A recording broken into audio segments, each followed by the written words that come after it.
இன்னைக்கு வரைக்கும் யாருமே பூமியோட சென்டர் வரைக்கும் போனதே இல்ல. நாம நின்னுட்டு இருக்கிற கிரவுண்ட்ல இருந்து பூமியோட சென்டர் வரைக்கும் இருக்கிற தொலைவு எவ்வளோன்னா 6371 கிலோமீட்டர்.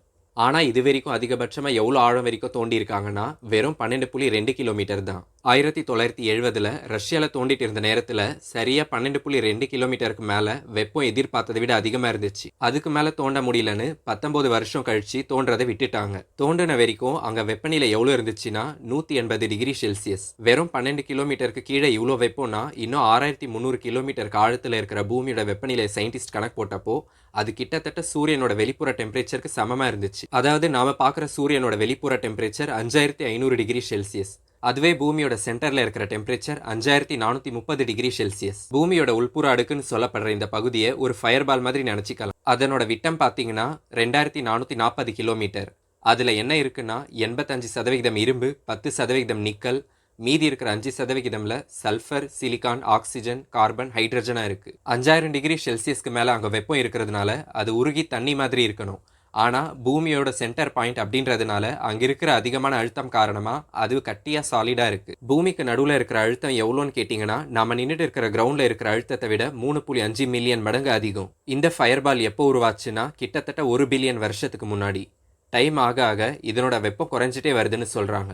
எந்த ஸ்பீட்ல குறையுதுன்னா 1 பில்லியன் வருஷத்துக்கு வெறும் 100 டிகிரி செல்சியஸ் மட்டும்தான். பூமியோட சென்டர்ல இருக்கிற இந்த ஃபயர் பால் ரொம்ப ஸ்லோவா சுத்திக்கிட்டே இருக்கும். எவ்வளோ ஸ்லோவா சுத்துதுன்னா ஒரு தடவை சுத்தி முடிக்கிறதுக்கு 20 வருஷங்களுக்கு மேல ஆகும். முக்கியமான விஷயம் என்னன்னா இது வரைக்கும் யாருமே பூமியோட சென்டர் பாயிண்ட் வரைக்கும் போலன்னு பார்த்தோம்.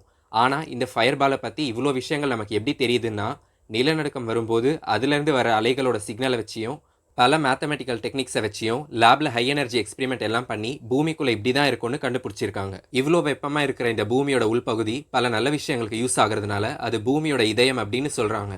பூமியோட இன்ஜின் அப்படின்னு கூட சொல்லலாம். இந்த பூமியோட உள்பகுதியும் அதை சுத்தி இருக்கிற அவுட்டர் கோர் அப்படின்னு சொல்லப்படுற பகுதியும் பூமியை சுத்தி காந்த புலத்தை உருவாக்குது. இந்த காந்த புலம் தான் விண்வெளியிலிருந்து வர ஆபத்தான கதிர்வீச்செல்லாம் நம்மளை தாக்காம பாதுகாக்குது.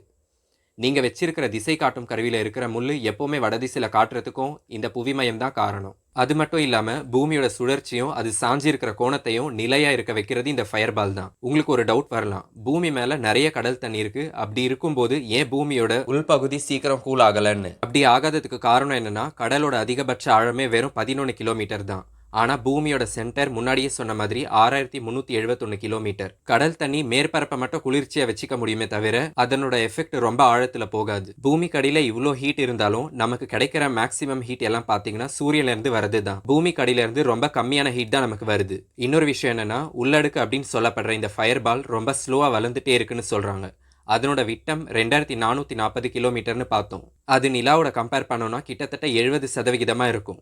பௌர்ணமி அன்னைக்கு பார்க்குற முழு நிலாவோட சைஸில் முக்காவாசி கற்பனை பண்ணி பார்த்தோம்னா அவ்வளோ பெருசு தான் பூமிக்குள்ளே இருக்கிற இன்னர் கோர் அப்படின்னு சொல்லப்படுற இந்த ஃபயர் பால். ஆனால் 5000 டிகிரி செல்சியஸ் வெப்பநிலை எது வச்சிருந்தாலும் சூரியன் மாதிரி பிரகாசமாக தெரியாதுன்னு சொல்கிறாங்க.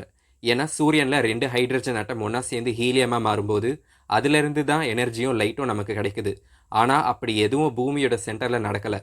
அதுக்கு பதிலாக அதில் வெறும் இரும்பும் நிக்கலும் இருக்கிறதுனால அது சூரியன் அளவுக்கு டெம்பரேச்சர் இருந்தாலும் அது பிரகாசமாக தெரியாது.